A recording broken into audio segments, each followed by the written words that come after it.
Raising Tomorrow's Leaders.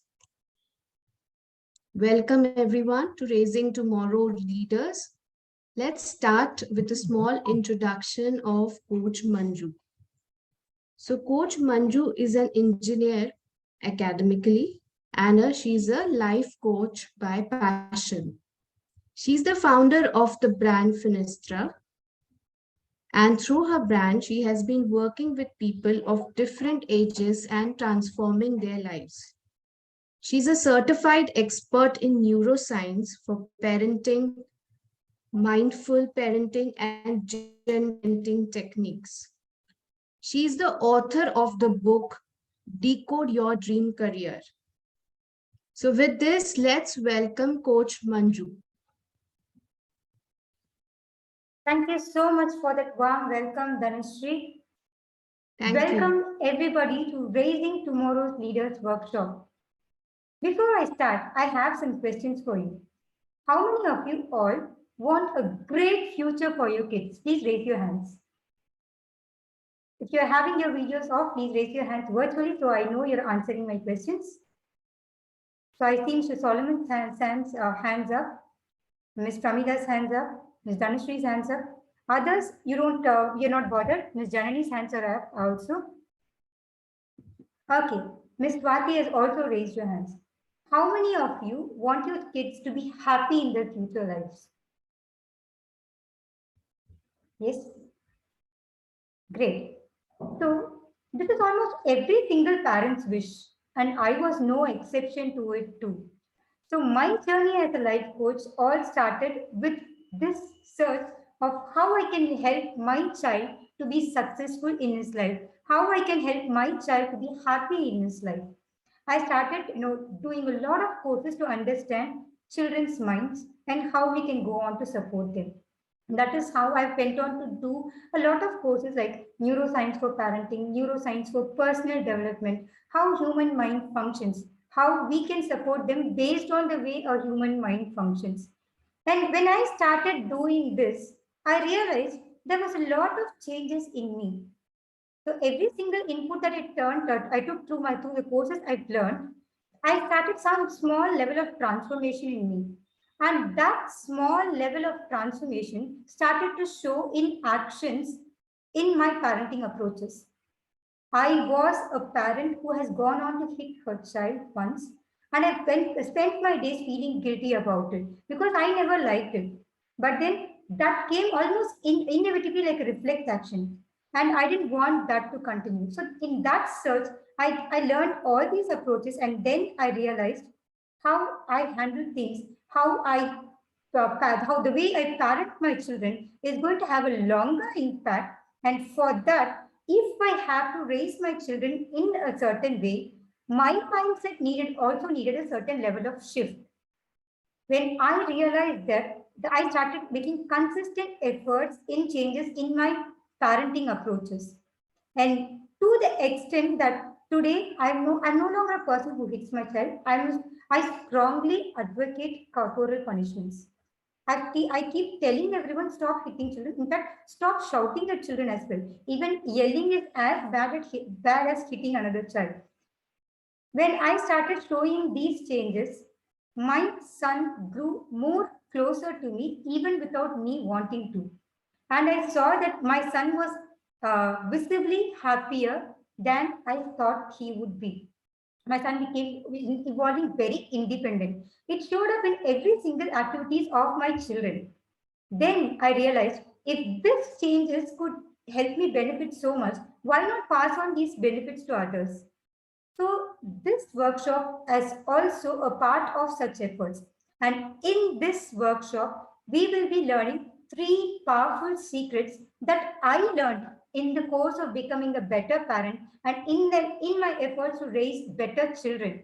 And those 3 secrets I'll be sharing with you all today. So are you all ready? Give me a thumbs up if you're ready. Awesome. I just see 3 people, 4 people. Okay, fine. Okay. Now, you all had mentioned that you want your children to be successful. So can I understand what is your definition of having your children successful? So let me ask someone. Ms. Sunanda, How old are your children? 7 years. Okay. So imagine 20 years from now. How do you want your child's life to be so that you can say that your child is successful in his life and your child is also happy in his life? Okay. See, success is that does not mean that they are in a good job, earning well. It does not Okay. come with that. They Okay. see if they don't have job also, or they're not earning anything, we Mhm. can say they should know how we can live happily in the world, in the scenario. Oh. Because see, now itself we have so many threats, many things are Hmm. going on. Hmm. After 13 years, as you said 20 years, after 13 years she will be 20. We don't know how our environment will be. Hmm. So they should be in a position to handle the situations, Okay. whatever it is. Hmm. Then only they will be happy in their life. So, for you to consider your child as successful and happy, you want your child to be happy without any support, no matter what comes in his or Yeah. her life, right? Yeah. Amazing. Thank you so much for the answer. Mr. Solomon, so what is your definition of having a successful future and a happy future for your child? So he should follow his passion. He should Okay. be healthy and happy. So I measure his successful and happiness in three criteria. Okay, so follow his passion and he should be healthy and happy. Happy. So if he lives that way, then personally you can consider your son is living a very positive life, right? Yeah. Great. Thank you so much for that input. Mr. Karthik, can I hear it from you? Yeah. How The old is term your child now? See, the term definition, the term success in term of my child, what I can say is, he should be, what we can say. See, he should be leading his life happily without any issues, and he should not be a social responsible person without harming anything Okay. for others. Though he is Okay. not giving any social credibility, he is not doing anything, something on behalf of social things. Hmm. He should not be harmful to others, Okay. and as well as he should live his life happily, and he should follow, as Mr. Solomon said, he should follow his passion, whatever he likes. Okay. So to put it in short, can I say your son, right? Yes, Yeah, your son should be a kind of person who lives and let lives, right? exactly. Yes. Yeah. Thank you so much for that input. Now, all of us have certain dreams for our children, right? In fact, every single parent we meet, they always want their children to be successful. They always want their children to be happy. But the question is, are all the parents able to accomplish that? How many parents do you think are able to accomplish it? Any guesses? Yes, Mr. Solomon? You raised your hand? Sorry, I thought you were asking how many of you think it will be accomplished. No, I asked like how many parents are able to accomplish it so far? Yeah, Not everybody say, that's yes, very sir. less. That's very less. Exactly. So I will be doing a small activity here before I explain more about this. Can I have Mr. Karthik Kumar? I'm sorry, Karthik Kumar, we are going to undo your hairstyle right now. I want you to undo your hairstyle and show us how you will comb yourself. Properly undo and then show us how you will comb your hair. Yeah. Now show us how you will comb your hair. I need to bring my comb now. Okay, now this is Imagine my style. you have That's a comb it. in your hand right now. Yeah, that's done. Done. Yeah, done, yes. right? Now I want you to Yes. repeat it again. Please undo your hairstyle again and do it again. Okay. Yeah. Okay. Without considering this much of inconvenience, I want you to do it one last time again for us. Sure. Yeah. My daughter is asking why ma'am is telling to do so many times. I'll tell her. Okay. I hope it is fine now. Yes. Yeah. So, Mr. Karthik, did you notice when I asked you to undo your hairstyle, there was a similar pattern that you followed. You used both your hands to rub on your head, you undid your hairstyle. And then when I Exactly. asked you to reset your hairstyle, you did like this, just with one hand. Okay? Every No, I single time you did it with your right hand like this. Did you notice that? Okay. No, Now, I think for okay. Yeah. For uncomb, I think I did it with my two hands, both of my hands. yeah, uncombing you did with both your hands. But when I say set your hair Yes. again, you did it with your right hand just once, like this. And you had Okay. all done. Okay. And it happened Oh. every single time. Did you notice that? Okay. Yes. Now, Yes. can you guess this why I'm asking you all this right now? In fact, Sunanda's child has already grabbed that question so sharply. Why is she asking him to do it so many times? The answer is, you didn't realize that you are following a similar pattern to do a specific task every single time. Did you realize it? This is exactly what We are following the happens. same pattern. Yeah. Yeah, this is exactly what happens when we follow our parenting approaches as well. Okay. And when you do a task in a specific set of way every single time, how is your result going to be? The same. So if you want a different result, there has to be a different approach. That is Okay. exactly what happened with me when I said I started learning a lot of courses. So when I learned those things, I started showing some change in actions.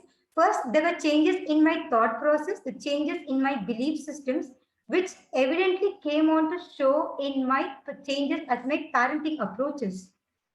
Only when there was changes in my parenting approaches were changes evident in the way my children grew up. Normally what happens is, we have all heard of algebraic equations like, say for example, a plus b is equal to 25. Suppose I write something like this. What do we say? You usually have one constant, and we'll with given a constant, we'll try to find what the variable is. This is exactly what 99% of the people do as parents. They take them as a reference point.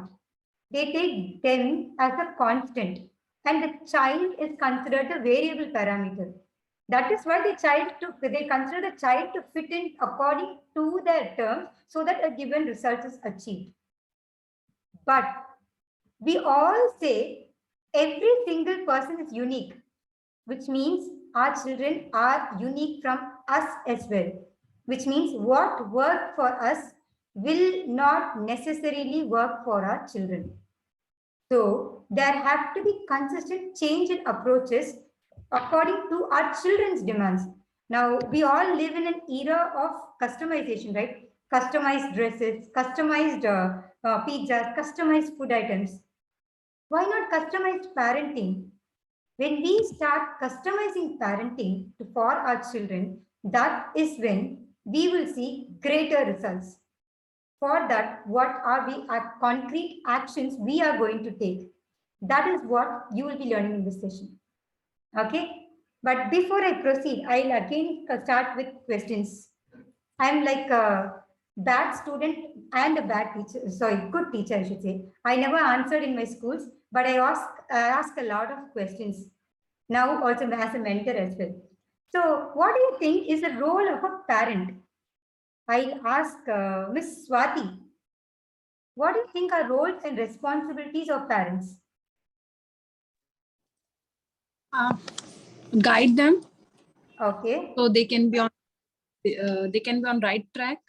Okay. Help them when they need help, Okay. and give them good sanskars, Okay. good Anything values, else you would like? basically. Sorry? Good values. Good values. Okay. Awesome. Yeah. Thank you so much. I'll take one more person's response. Miss Khatija, can you please unmute yourself and tell me, what do you think is the role of a parent? Miss Khatija, are you available?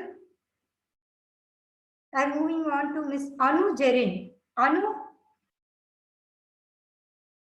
Yeah. Hi, ma'am. Yeah, Miss Anu, tell me. What do you think is the role of a parent? As a parent, we need to guide them Okay. Whatever we think they want to do, we have to follow it.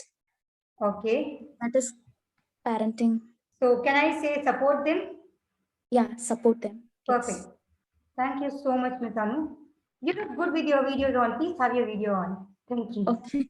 Yes. Okay. So I'll take one more person's response. Ms. Janani, what do you think is the role of a parent? So as being in parenting, we are supposed to expose them with all the society out. Okay. They need to expose everything with the help of us and Mm. support them when they fall down. Even Okay. when they rise or fall down, we need to support them. We need to show them that ups and downs are there and they need to Okay. accept everything. Awesome. Yeah. Okay. Now, we all had different answers when we asked what the role of parenting was. And there was one Mr. Solomon who had also mentioned if his child is able to follow his passion, he will be very happy and he know that his child is in a successful path. And we have Swati, Anu, and Janani all mentioning how important is it as a role of a parent to guide and support our children. But there is this book called You, Your Child, and School. Okay. Now, they have gone on to mention the role of a parent in a more detailed manner. If you all have any background towards management, there is something called Maslow's motivational hierarchy. Anybody knows what it is? Sorry, Okay. come again. Maslow's motivational hierarchy, the needs hierarchy of a person. What all does a person need? Okay, they come in a certain order. Only when the first one is accomplished, the second need starts. Only when the second need is achieved, the third need starts. So, List. okay, yeah. So this is that Maslow's motivational hierarchy. So it says it is the duty of a parent to support the child in each of these 5 levels. The first level is the physiological level. Physiological level is about food, water, shelter. So we need to give our children with these basic requirements as food, water, shelter. The second need is safety. The child needs to feel safe and secure. We all take so much of efforts, right? Right from when the child is starting to begin as a toddler, when they start to hold on things and stand up, we ensure that we insulate all those sharp edges so that they don't get hurt. From there we start, and then we also go on to say wear your helmet when you ride a cycle. We ensure that we give them a good schooling environment which is safe for them, a good community or society where they can live.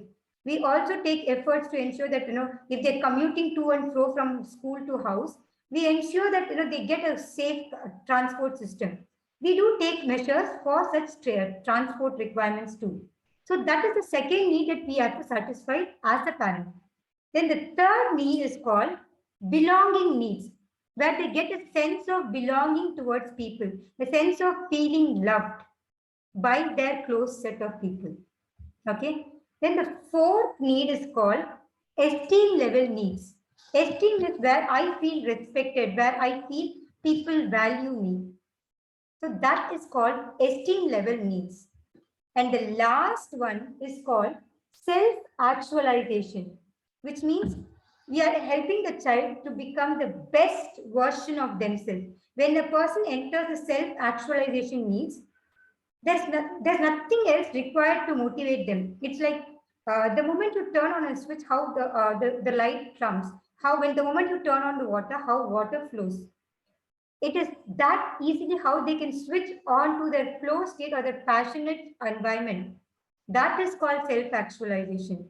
And it is the duty of a parent to support their children in each of these levels.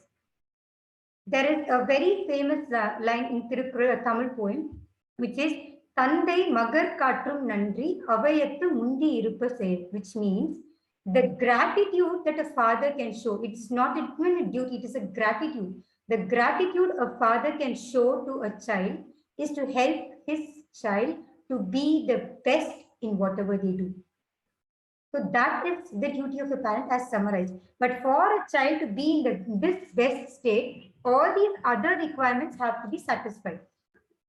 Now, how are we going to achieve this? Okay, shall we see how we are going to do it? Ready? Okay, so I have an activity for that again. I'll call up Miss Khatija. Are you ready? You said you had wanted some time. I'll start with you. Miss Khatija, available? Yeah. You will have to turn your video on. Is it possible? A bit loud though, but yes, I'll switch it on and then. Yeah. Okay. So what we are going to do is you have a piece of pen and paper with you, right? No, I don't. I Okay, can please go. get a piece of pen and paper. We'll wait till then. Meanwhile, I'll summarize. I have one important thing. As parents, you're all sure we provide them with physiological support, right? So can you just tell me how we ensure that the physiological need is satisfied, the food, water, and shelter need is satisfied? Ms. Sunanda? Come again. What do we do as parents to ensure that their food needs, their water needs, and shelter needs are satisfied? What do we do? If we come according to food, we know our child when they will be hungry. According to that time space, we will be providing them. Shelter, we will be having, and clothes we have to provide only that much, which is how much it is necessary. Not like as we go on by, we should not give more also, because it goes beyond the limit, because we don't know how today is, tomorrow it will not be same for all of us. It may differ. So how much it is needed, only that much we need to provide. So we understand that we all provide them their physiological needs. The next question I have is, are you all sure that we provide for their safety needs? Let me ask Ms. Janani. Ms. Janani, can you please unmute yourself and tell me, how do we provide to child's safety needs? Safety in the sense, like, as you quoted, right? Everywhere we will just focus on the safety of them, especially in the schools. And recently, like, what we come across with the kids is to teach and educate about, like, good touch, bad touch, everything. So, you know, this habit has to be ensured by each and every mom. It might be a boy, it might be a girl. So we have to educate them, and also we should give the space to say whatever they wanted to say to us. It might be wrong or right. So this way we can just make them, you know, very secure and safe at all the places. Awesome. Thank you so much for that input, Janani. On that note, moving to the third level, are we all sure that the child's love or belonging needs are satisfied through us? What do we do as parents to ensure that? Can anybody say? I'll ask Mr. Solomon. Yeah, we will love them and show them how to love others. Okay. So now here is where our activity starts. If Ms. Khatija is back. Ms. Khatija, are you there?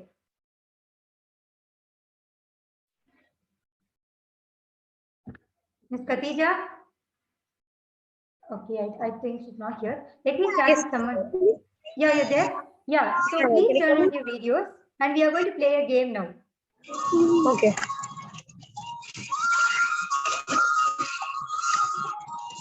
Okay, I'm going to tell you a letter. You're going to write that letter on a paper. Okay, we'll be writing 3 different letters. So your first letter is A. Can you write it? Your first letter is A. Others, you can write it out also. We'll see what answers you get as well. You can write it if you have a piece of paper right next to you. Please write the letter A. The next letter is E.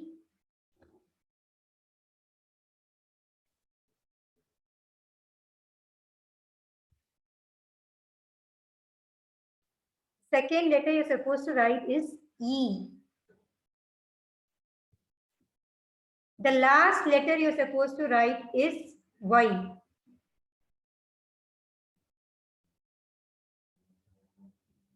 Okay. You're all done. I'll repeat those letters again. The first letter you're supposed to write is A. The second letter is E. The third letter is Y. Okay. Now please show me your answers. I will also show without cheating. 1, 2, 3. You're all showing it together.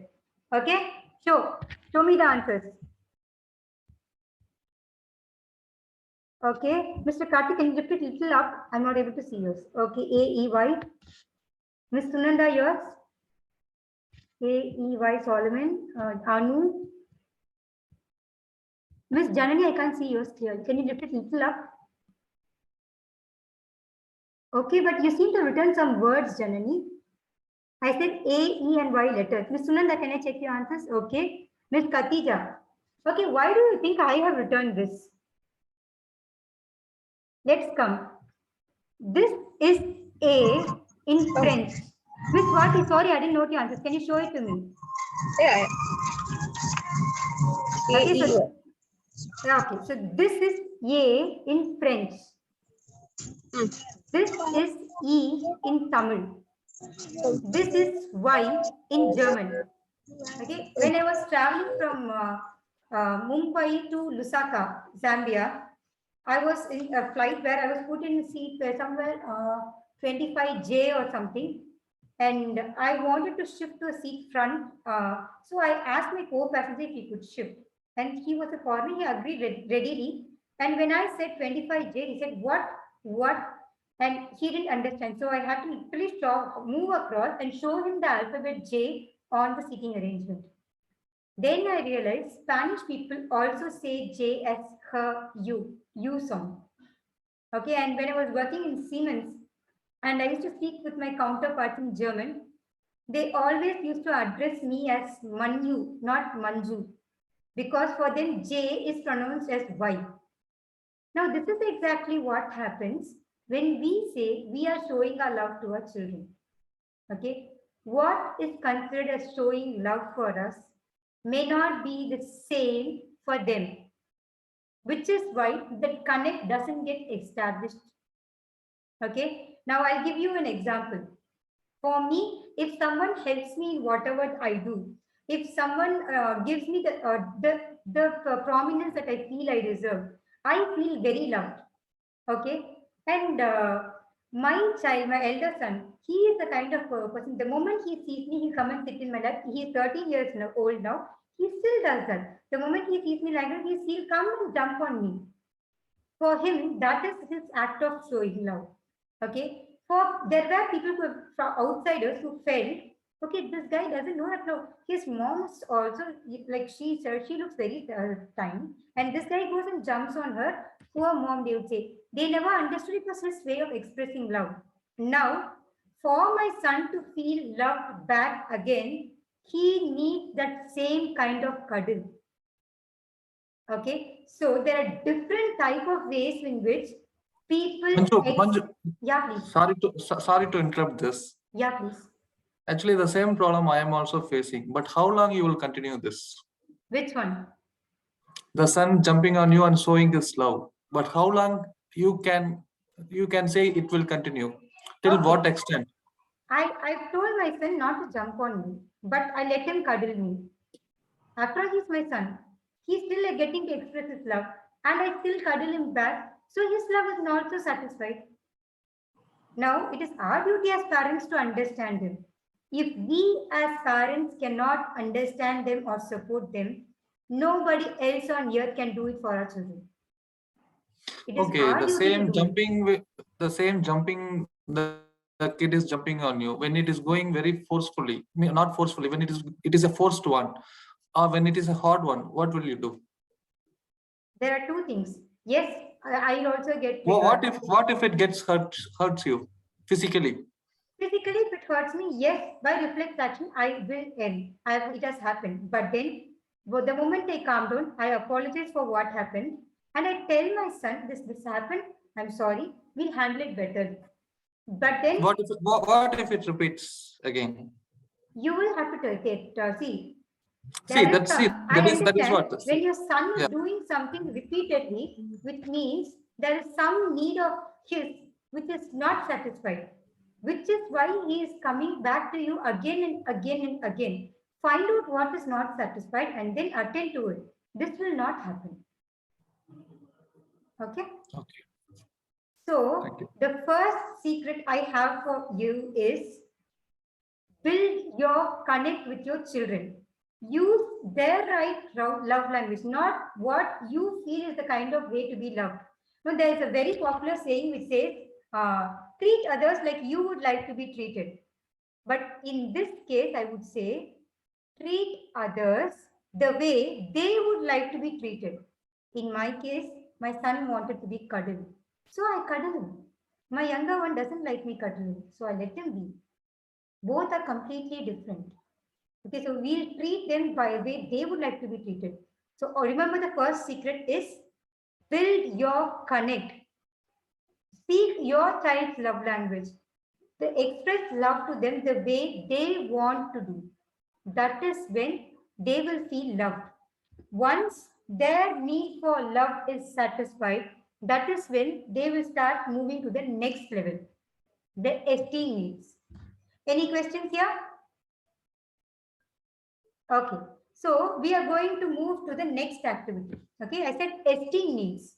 When we say esteem needs, it is about feeling respected, feeling valued, feeling important.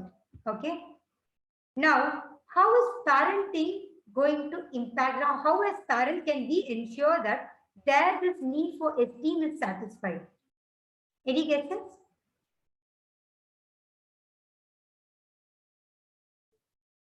Can you repeat again? I said the fourth need that we need to cater for children is attending to their esteem needs. When I say esteem needs, it is the sense of giving them the feeling of being respected, valued, or feeling of being important. How do we as parents ensure that our child's need for this is satisfied? See, our child gets the sense of being valued in the family, being important in the family. How do we ensure this? Maybe To appreciate. Sorry? Someone was talking, Manju, so I just kept going. So shall I continue? Like, yeah, please. I feel like if they will be treated or respected in our family in the way, like anywhere, whatever they do, whatever something like it might be very low for everybody, we could have just say it's a big one for them, like appreciating before others, which should treat them like which will make them feel like, oh, okay, everybody is in my family is treating so much. So in this way, we will be treating the kids so that they feel excited and getting good. Okay, so I'm going to take you all to another activity now. I want you to all to put your pen and paper down. You have to raise both your hands like this with your palms facing upward. Okay, sit in a comfortable position with both your hands like this, raised like this with your palms facing upward, and close your eyes. Okay? Ready? Take a deep breath in and a deep breath out. Mr. Karthik, I'm not able to see your hands. Can you raise it a little, please? Yeah, both the hands, okay? Take a deep breath in and a deep breath out. Breathe in and breathe out. Breathe in and breathe out. As we are speaking now, I'm placing a dove feather, a gentle little white dove feather in your right hand. You feel it's so soft to touch. You love touching it. It's so gentle that you're so much in love with it. And as you're enjoying this feel of the dove feather in your right hand, I'm placing a red colored brick on your left hand. The brick is dry, it's rough, it's heavy. You find it difficult to carry. At the same time, your right hand is enjoying the presence of that little gentle dove feather. Your left hand is growing heavier and heavier. Now drop these two down, dust your hands and open your eyes. I will ask Ms. Sunanda. Yes, Ms. Sunanda. Can Yeah. you tell me how you felt when I said I was placing a dove feather in your hand? Something soft, as you told. Okay. When I said I'm placing a brick on your hand, how did you feel? I felt my hand was some like hard, not weight, I can say something. It was like hard. Okay. But did I actually place a feather or a brick in either of your hands, any of your hands? No. But how did it impact you? In fact, there were sessions when I've seen people's hands going down visibly from this side to this side when I say I'm placing a brick on their hand. How is this happening? Because usually they assume that something has been kept. Because of that assumption, usually our hand drops down. Okay. The point is, it is not assumption. It is because mind and body belong to the same system. Mind keeps receiving input from all directions. And the moment it heard that I'm placing a brick on left hand, it immediately, placing a brick on left hand, my mind has already assumed that there's a brick on left hand. And when I actually place a brick on left hand, what would happen? I would feel the pain here if I'm holding it tight, and my hand will go down, which is why this action happens inevitably. Okay. There are people who have literally felt the pain in their arms after doing this exercise because the mind has understood that there's already a brick in their left hand. Now, why did we do this exercise? Any guesses? I'll ask Mr. Solomon. Any guesses why we did this exercise?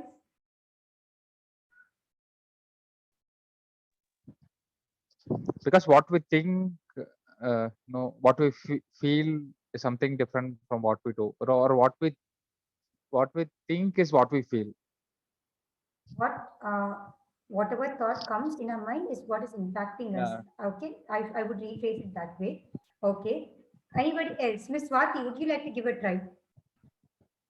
What do you think would be the relation between this task and the next secret that I'm going to be speaking?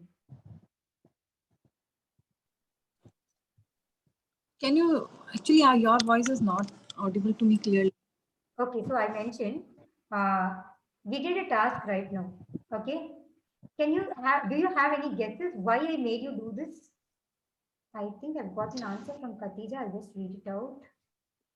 Our thoughts play a major role in manipulating our mind. Okay, Ms. Khatija. Yes, Ms. Swati, your response?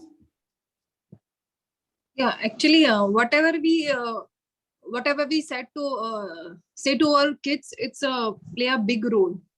Exactly. If we say on. Okay, there are I don't know how many of you had a school like this.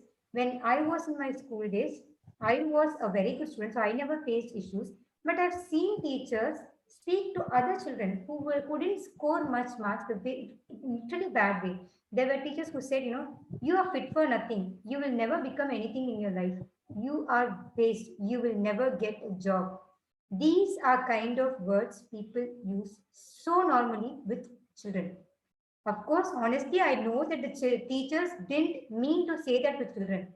Okay, but they vented out their frustration. But even those minute words will impact the children. We might have visitors coming to our place and saying, probably your younger one is not that's as smart as your elder one. There our child's esteem is going to be impacted.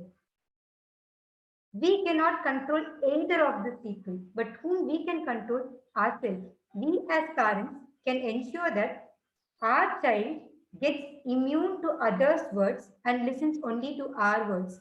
And we as parents speak in a way that we are going to boost their esteem. That is the second secret. Always speak in a way, treat them in a way that their esteem gets boosted. no matter what happens. It is our duty to ensure that our child's esteems are always on high. When our child feels respected and valued with us, that is when our child will go on to think about becoming the best possible version of themselves. Okay? Any questions here? Okay, so if you have no questions, before I move on to the third secret, I'm going to give you all some details about my coaching program. Okay, I have a program called Impactful Parenting. And there's a reason why I call Impactful Parenting. I had mentioned that, we have 5 different needs, levels of needs at which we will have to satisfy for our children. And usually what happens is we satisfy two particular levels mainly. We give them their food safety and other needs. We also ensure that their physiological needs and safety needs are met. But just because we show them love the way we think is right, we assume that love level needs are met. Then we also assume esteem level needs are met because we give them the good education and other things that will help them feel valued in the society. Okay, but the third, fourth, and fifth level is always functioning on based on assumptions unless we understand concretely what the child needs and support them the right way they need it. That is when the child will move on to the fifth level of becoming the best version of themselves. And this impactful parenting program is to help parents to do the same with their children. Why? Because Andy Stanley had mentioned your greatest contribution to the world may not be something you actually do as a person. It could be someone you are raising. It will be your own children, because we are raising them to a point of time where we will not even belong to. They are going to be ruling the world at that particular time. But for that, we need to lay a strong, solid foundation. So how are we going to do this? I have a 5-week coaching program where I help parents, as I said, to shift that thinking level from this level to this level. How? First 2 weeks, I work on laying the foundations. I help parents on identifying how their child wants to be loved. And I help them connect better with their children by providing them the right tools and techniques through which they can go on to express their love for their children. Okay, that is when the child will understand that, yes, my parents are loving me so much. Okay, if the child feels that, no, I'm not loved the way I want to, the child will never feel that the child is loved. And the child will always be seeking for this need. So ensure that I help parents to ensure that they are speaking the child's love language by providing them practical tools to do this. Then in the second week, I work on, I help parents to work on child self-value. Now, when I say esteem level needs, those are broader terms which are used in relation to others for every single aspect. But when I help parents to work on a child's self-value, once a child has a high self-value, the child will never settle for anything less than what they feel they deserve. If they feel they deserve a gold medal in any particular subject or any particular sporting activities, they will never give up until they reach that gold medal, provided they have a very high self-value. So how do we work on the self-value of the child?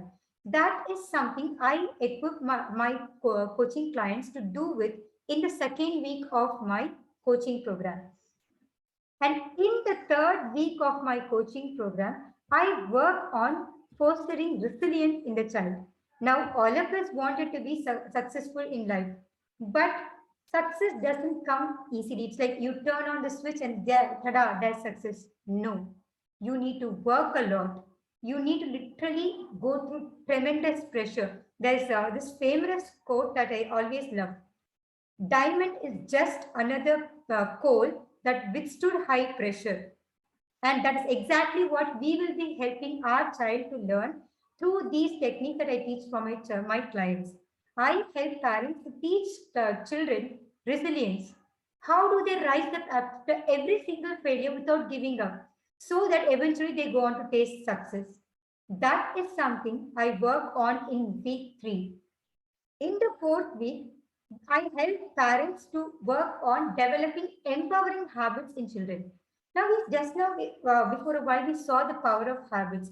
When I asked Mr. Kartik Kumar to undo his hair and redo his hair again and again, without him realizing consciously, he did it in the same way every single time, which means he got the same results. Now, if Kartik wants a different hairstyle, that time definitely is going to do it in a different way. And this is exactly what we help parents do. If the child is achieving one particular result, and we want the child to help achieve some other kind of results, how do we help the child to develop habits that will go on to achieve the result that the child wants? Okay, just because I say I'm passionate in, say for example, I'm passionate about Sudoku, that doesn't mean that I know I'm going to be ace in Sudoku. I need to put in practice a lot of times. Okay, we all have seen famous sports person like Virat Kohli, Sachin Tendulkar, Dhoni, Federer, or Usain Bolt. They all have very strict practice regimen as a part of their habits. Just like how we wake up in the morning and go brush our teeth, they have a routine which they develop so that they go on to achieve something. They don't practice playing gully cricket and go face an IPL or a World Cup player. No, they grind in the nets every single day. Dhoni has 3 to 4 hours of cricketing practice followed by 2 hours of fitness routines. This was when he was in his prime. So 6 hours in a day in a field which he wanted results. That is the level of grind people put up to when they want to achieve results. Now, how do we as parents work on develop such empowering habits in our children? If I suppose our child wants to become an athlete, how do we help our child to do it? Because my younger son, he is into athletics. Okay, so he goes to practice at 6 a.m. in the morning. And my husband, he works late in the night, but despite that, he wakes up at 5:30 just to take my son for his coaching class. Why? Because we want this to be ingrained in his routines. Just like he brushes the moment he wakes up in the morning, for him to wake up to practice should become a part of his routine. We work on developing that as an empowering habit for him. So that is exactly what we help our clients do as well. How do parents go on to develop habits in children so that the child can go on to achieve their dreams by working effortlessly? Okay, yes, they are going to be putting hard work, but they won't even be feeling the pressure there. How do we go on to do this? This is exactly what I teach my clients do in week 4. In the final week, I provide tools for developing child's emotional intelligence. Just because we say, yes, the child is going to withstand the grind, the child is going to develop resilience, that doesn't mean, the child will have it super easy. Yes, as people had mentioned, they will go through tremendous stress. They will go through tremendous frustration, anxiety, overwhelm, anger, irritation. Every single thing is going to be there. But despite all this, how do child manage to shift empowering emotions so that they can handle stressful situations easily? To give you an example, all major speakers, if we say, no, yes, they will be very good the moment they go on stage. But off stage, behind the screens, there are still people who prepare themselves to go on and speak. For example, I'll give you my own example. There have been days where I used to shake when I think of going and speaking in front of crowd. And then I started developing anchoring tools which will help, with the help of which I can go on to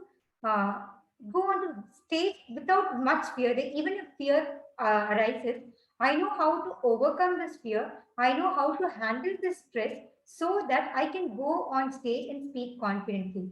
And how do we as parents give this particular tool to our child? That is exactly what I work with them on the 5th week. Okay, now the structure is going to be like this. In the 5 weeks, we'll be having one-on-one coaching sessions. It's not going to be group sessions because where in this sessions, it will be more of a personal interactions. Like each parent will have different kinds of requirements. So one standardized coaching is not going to work. So it will be one-on-one personalized coaching online. And each session will go on for 60 minutes with an exception for 1 or 2 sessions which might go on to 90 minutes, and you will be given prior intimations about it. And then the child will also be given 2 online yoga sessions through Yoga Darshini, an online yoga teaching platform, and the child will learn empowering tools to handle their emotional outbursts and regulate their emotions. So these 2 online yoga sessions will be specifically curated for that purpose. And then there will be 2 review calls, one each a month. The first review call in the first month, the second review call after the 5th session. Each review call will be for 10 minutes, where you as my client, you can discuss whatever you have learned in the past sessions, or if there's something new that has cropped up in your life, maybe in your relationship with your child, in relationship with your spouse, or in relationship with your in-laws, or at your workplace. If you find some difficulty that is bothering you, you can always discuss about that as well with me, and we will be having a 10-minute review call, through which you will be able to find some tools that will help you handle your situations better. Okay, and the investment for all this is going to be 20,000. And as I mentioned, we'll be having 60-minute sessions, and after the 60-minute session, every week you will be having small assignments. Like most of you are a part of my 7-day challenge. So you saw how working on small activity every single day brought in some different perspectives to the child and you. Now, if you felt the challenge was giving you say a certain benefit, this coaching program would give you 10 times benefit, in the sense that you will be taking home actionables.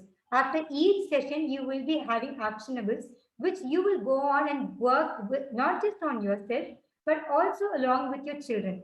When you go on to do this on a consistent basis, over a period of time, it will start showing results. So you will have concrete actionables given to you after each session. And as far as the investment is concerned, yes, there are EMI options available as such. You can pay it in 2 different installments. That option is also available. And before I move on, I'd like to read out testimonials from 2 of my previous clients. The first one is from Ms. Sita, a teacher from a high school in Tamil Nadu. She mentioned that customize the way you express your love to your child depending upon his needs. This was an eye-opener for me. The way I showed my love to my son has never been the same since then. In 5 weeks, our relationship has transformed amazingly. We were indeed happy as a family before the coaching. She has acknowledged it, but we are now the happiest after the coaching. So that was Ms. Sita's feedback for my coaching program. And then I have another testimony from Ms. Saranya, a homemaker. She had mentioned that when she first heard of the program called parenting coaching, she wondered why would anyone on earth need a parenting coaching? Because she always felt we were born with parenting abilities. And this impactful parenting program, she says, has proved her wrong. From learning how our nurturing approaches could make or break our children, to visibly seeing the impact in her kids and in her parenting approaches, she says she has evolved a lot as a parent. So those are some of my testimonials for my program. And why I'm talking so much about impactful parenting is because, like Jane D. Hull had mentioned, at the end of the day, the most important key to success for a child's success is not the educational background that we send them to, not the kind of facilities that we provide them with, but the positive involvement and commitment of parents. That is the only key to success that will determine how successful a child is going to be. And in the same book that I mentioned, You, Your Child and School, Yes, the author, they talk of nurturing and nature and nurture. Yes, children are born with inborn talents, children are born with passions, children are born with intelligence. But no matter what we say, nurturing does have a slight edge over whatever nature the child is born with. And to leverage on that edge that nurturing provides and give the best for the child is what this program is designed for. Okay. So if you would like to know more about this program, you can schedule an induction call with me. My number is here on screen. I'll voice it out for you. It's 744-851-9829. I repeat, it's 744-851-9829. In this induction call, I'll understand your journey, where you are currently as a parent, and I'll also understand where you want to reach, the heights that you want to reach. And then I'll explain you how this program can help you bridge this gap so that you can go on to achieve that result. So if you like this, you can schedule your induction call anytime with me. On that note, shall we move on to the third secret? Oh my God, suddenly the ambience has become so serious here. Okay. So shall we move on to the third secret? I've got just one thumbs up. Okay. So the third secret is, how do you think the journey to success is going to be? Anybody knows? I'll ask Miss Anu. How do you think the journey to success is going to be? It will be hard. Okay. There should be many obstacles we need to face. Okay. So we need to overcome that, and then only we can achieve the success. Okay, rightly said. Now imagine I'm showing you a graph. Okay. Okay. When I say success, is success going to be a straight line like this, where you start from this point and reach that point? No. Success is going to be like this. This is how people will taste success. Yes. Not just in one straight and you start from here and reach there. Which means every single time our child passes through this slump, our child has to learn to pick himself or herself up. Okay. And the journey to success, as we also say, we all say so easy, say like journey to success, is never easy. Okay. We have to pass through a lot of hardships. Yes, a lot of stress, anger, frustration, irritation, overwhelm. Every single feeling will be there. But it is so important for the child to shift to empowering emotions the moment they realize that they are stressed. Imagine an athlete going on the Olympic stage, taking that final jump. Say, for example, Arun Neeraj Chopra. If Neeraj Chopra had gone on the field wondering, oh my God, what if I overstep that line? Oh my God, what if the throw doesn't land far enough? Would you think Neeraj Chopra would have been able to strike gold? No. So, yes, when people go on stage, they feel that pressure, but they are also learning to handle that pressure and shift to a better positive emotional state. We always talk of stress, right? When we say stress, there is a good stress and a bad stress. Say, for example, if any of you, the moment we enter the exam hall, those butterflies in the stomach, that is because I need to write this exam properly so that I get a good result, so that I achieve something I want to. That stress is good stress. Okay. Now imagine you are crossing the road. Just then a vehicle comes suddenly from another direction, almost so close to hit you. That moment you won't have time to sit and calculate, okay, is this vehicle coming from a wrong side or right side? Whose fault is it? What speed is it traveling at? Which side should I move on? You will never have time to calculate all this. You need to take actions in a jiffy just like this.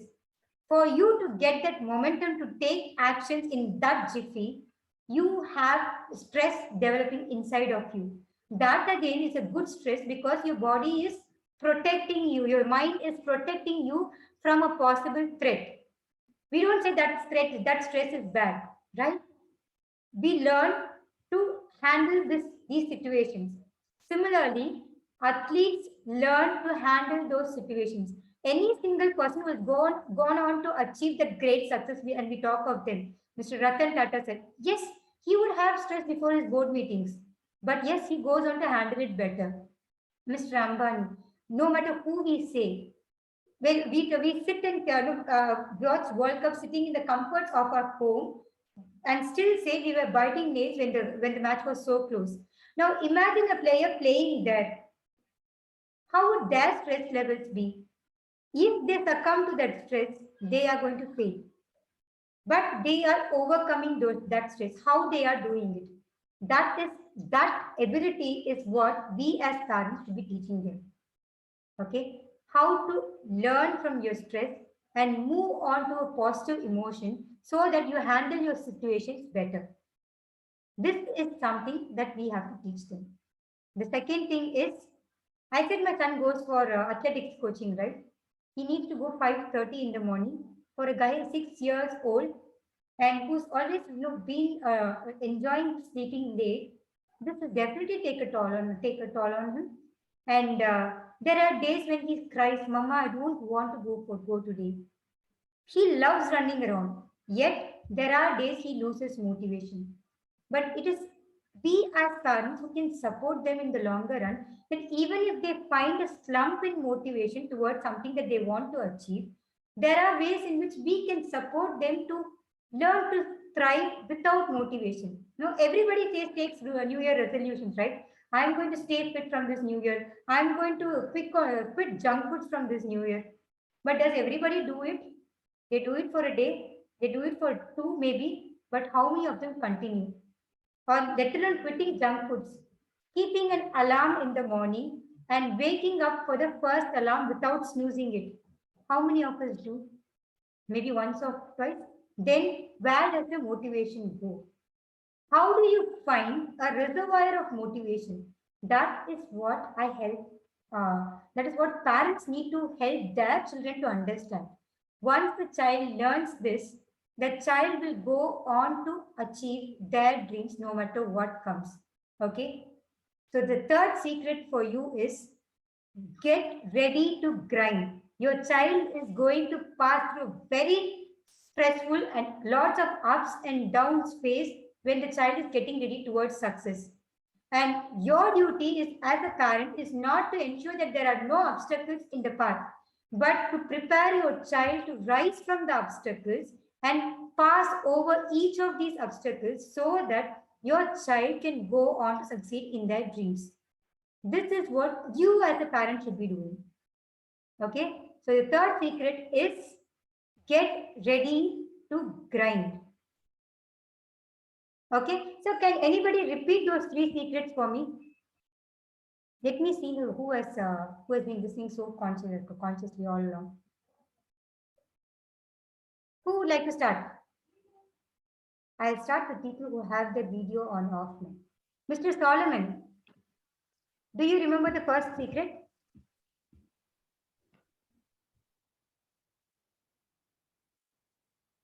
Okay. I'll come back to you. You can think over it for the next one. Ms. Swati, do you remember the first secret? Connect. Yeah. Build connection with your connect. Awesome. Thank you, Ms. Swati. I'll go on to Ms. Khatija. Do you remember the second secret? I think keeping them secure. Ms. Khatija? The feeling of keeping the children secure. Was it the one? I'm not sure. The second one was boost their self-esteem. Okay. What is the third one? The one we finished last right now. What is the third one? Third one is get ready to grind. Prepare your children so that they are able to face that path. Okay. Now, if there are usually what we as parents do is We feel, okay, this obstacle is coming my child's way. Let me make it easy for my child. Let me make it easy for my child. No, we're not going to make it easy for a child. We are going to prepare our child so that the child does not find it difficult. Okay? That is exactly what we as parents should be doing. We have all heard of Lord Buddha's story, right? His parents were told the moment he was born that either this young little prince who was born, either he will go on to be the greatest king the world has ever seen, or there was another extreme, this child will renounce everything and go as a monk. And Buddha's parents took all possible efforts to keep him away from things which would help him, which would actually even make him think of taking up monkhood. So they grew him up in an environment where he never knew what sorrow was. They grew him up in an environment where Lord Buddha never got to know what pain was. Yet Lord Buddha had this quest. He felt a lot of vacuum deep inside of him.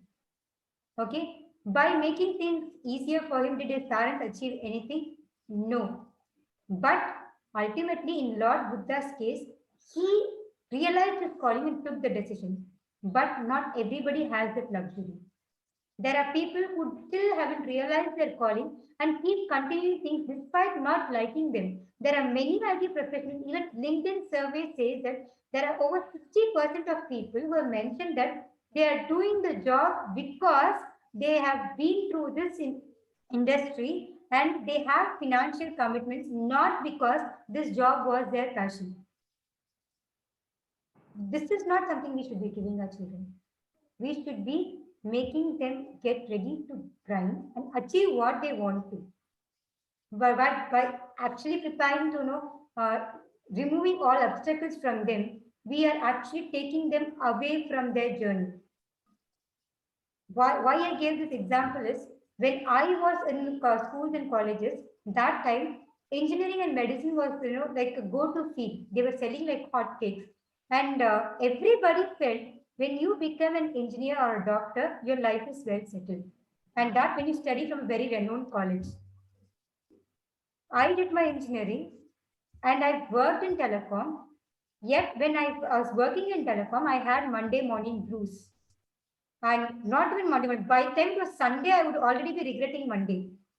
Now here I am doing a session on a holiday, on a festival day, where the rest of my family is there outside and having good time together. But this time, I'm not regretting. I'm not missing that, oh my God, I never had a feel that, oh my God, I have to take this session. Because I'm doing something I love. And that freedom is what we are going to give on to our children as well.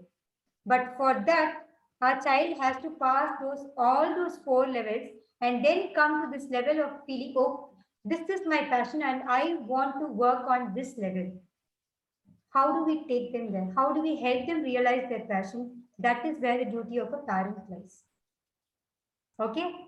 So on that note, I have sent a message that you will be carrying a glass, some drinking water and sugar. Are you all having with you? Yeah. So if it is ready, please get it right now near you. We are going to be doing a small activity. Ready? So fill the glass with 1/4 of water, just 1/4 level of water.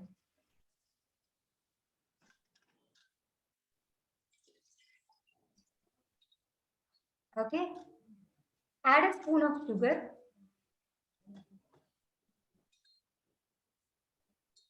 And mix it well.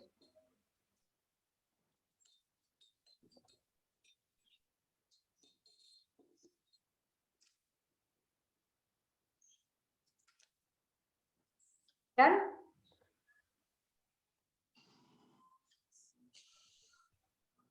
Now I want you to taste how it is to taste. Just drink a sip of it and tell me how it is to taste. I will ask Miss Anu.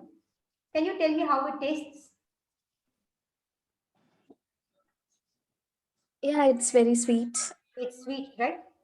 Now I want you to add little more water, say to the half level of tumbler, add little more water. Okay.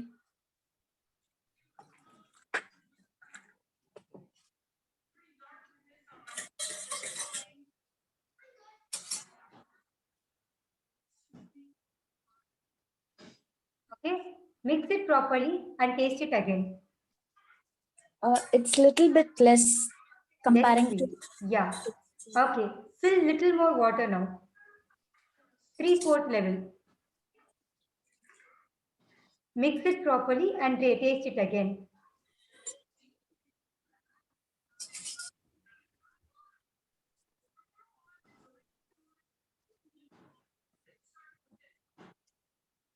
Okay, how does it taste now? There is not much. Okay, I want you to fill the glass with water, mix it and taste it now. Others, you can also try it at your place. I'm just asking her, but you can also try it and tell me how it is.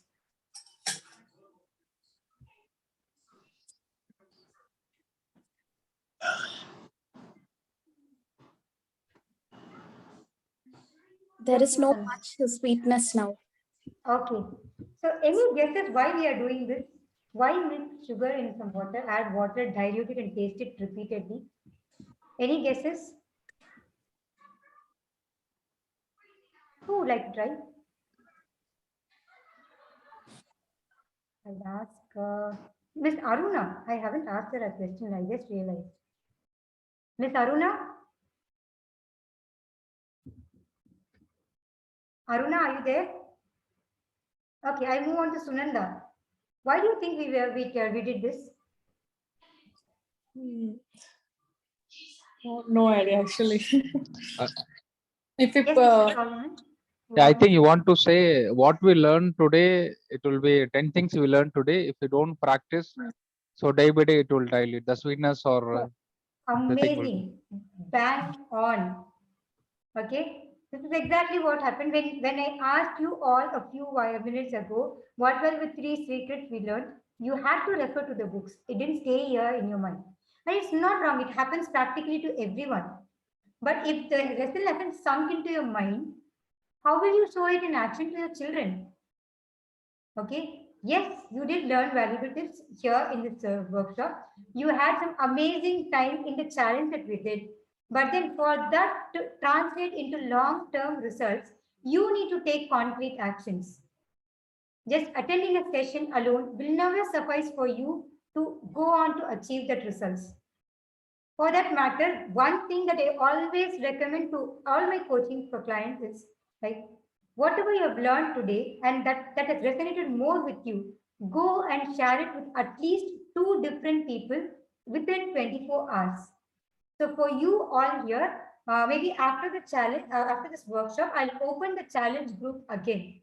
You can go on and share what you have learned in the 7 days, point number 1, and here in this workshop, whatever you feel has most resonated with you. Feel free to go and share it with other parents who might benefit from listening to this. When we say sharing is caring, sharing is not just about materials. Sharing is also about knowledge. Share this knowledge. You never know which child's life you will be a tool in transforming just by sharing this knowledge. Probably that parent could take some drastic changes in their parenting efforts. And this child could go on to be the next Abdul Kalam, or this child can go on to be the next Sachin Tendulkar. We never know. And you could be instrumental for it by just sharing those tips that you feel resonated the most with you. Do go ahead and share it with parents who you feel must listen to this, and also share it across in the challenge group. And so that is my first ask of you. And if you feel this coaching program, my impactful coaching program would be of benefit to you, please feel free to schedule an induction call with me. We'll first understand your journey and I'll understand where you want to travel to. And if I'm sure that my program will help you move from this level to that level, then you can take a call on joining it. Otherwise, I would suggest someone who can help you better based on your requirements, because everybody's requirement is different.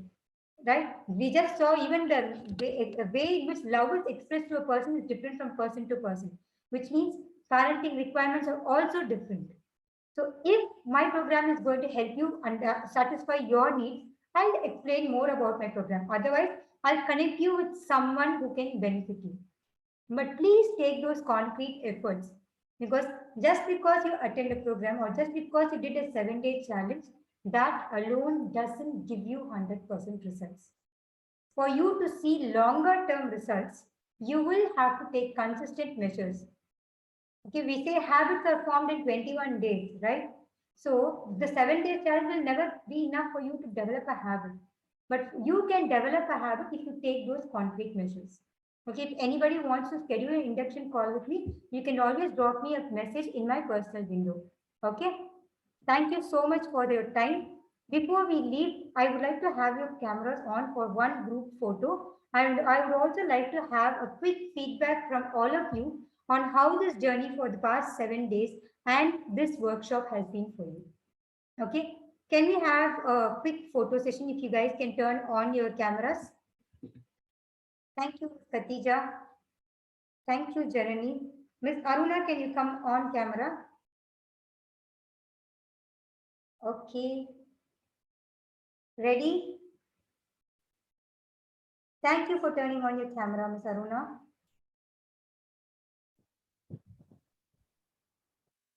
Okay. I would now love to know your feedback on how this workshop has been for you, what you learned, what are some major takeaways you have taken from this workshop, and also your experience in the past 7 days in the challenge. We'll start with Miss Janani. Miss Janani, can you please unmute yourself and share your experience?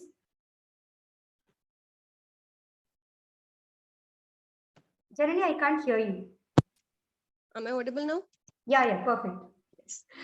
So I'm thanking on behalf of all parents here. Thank you, Manju ma'am, for this wonderful opportunity, which has brought me very closer to my son, because this is a way like we usually mothers think so, right?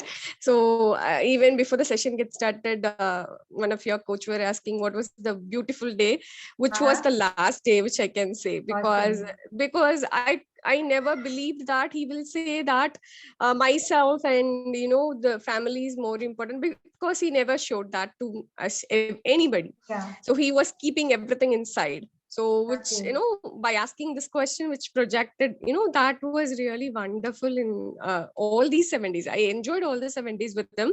He doesn't know what is that all about, right? So me as a parent, it was really awesome. And with this workshop, like as you quoted, like one of the parent has given the suggestion, like being a parent is instantly born. It's not so, especially with this wonderful kids on 2K. So we need to learn a lot on a daily basis, as you quoted. Many eye opener was there. And thank you so much. It was really, really awesome session. It was an understandable way for each and every parent. Thank you so much, Manju. Thank you so much for the feedback, Janani. It was my pleasure. Swati has mentioned, actually, thank you so much. Really enjoyed a lot. We'll keep in touch. Thank you so much, Swati. Yes, you can take the notes. Mr. Karthik, can I have your feedback, please? Yes, Manju, it was really a nice session for the last 7 days, and it was good. Even actually, we are interacting with the kids a lot more than earlier. Okay. And but actually, to be frank, I will discuss things separately. We have some other concerns also. Yeah, okay. Sure. That we can connect on call later. Yeah, sure. Thank you. Thank you, Karthik. Thank you. Ms. Anu, can I hear from you? Yeah, hi Manju. Yeah, this 7-day challenge, I thought like just like that I joined, but I really enjoyed. I never asked questions to him like this, and this was like we learned new things from him actually. And my takeaway is follow the things which he want to do, you said. And one more thing, in the first session you mentioned, do not empathize with them, encourage them to do anything for they want to achieve. So Anu, That one is- small correction. Do not sympathize with them. When you empathize with them, you help them take concrete actions. I said, don't sympathize with them. Yeah, As sorry. parents, we always have this habit. Oh my God, my children are working so hard. The moment you say that, children associate hard work with negativity. But hard work is what is going to take them to a successful position. So never sympathize children for working hard. Okay? Thanks Yeah, for yeah, that. sorry. I'm glad you remember it so well. No, the words might be wrong, but I knew you got the message right. Thank you Yeah. for that. Thank you. Yeah. Thank you so much, Ms. Anu. Mr. Solomon, can I hear it from you? Yeah, that was really a wonderful experience. And unless and until such workshop happens, we never take time to spend time with kids like this and ask them such questions. So number one, I felt that I should spend more time with my kids, playing with them. And number two, by asking these questions, I understood him better. So what is his priorities? How does he feel? So why he is grateful? So I thought of getting some understanding on his personality. So it was Okay. really an excellent experience, and thank you so much for this. My pleasure. I think someone's child had mentioned today, the light will go off in the next 8 minutes because sun's light takes 8 minutes to reach here. I mean, such mind-blowing answers we got from children. Yes, there was level of logic, there was some absence of logic as well. But still, children are able to come up with such beautiful answers. And that literally blew my minds off. Thank you so much, Mr. Solomon. Ms. Aruna, can I hear from you? Yeah, I think it was a wonderful time, these 7 days. Not only that, our children, when we were just looking at the response of the other children too, so their level of thinking is really, it's not we cannot expect. So they are very smart than our generation. So I think when we are giving these type of challenges, it's like a connection between the parents and the children.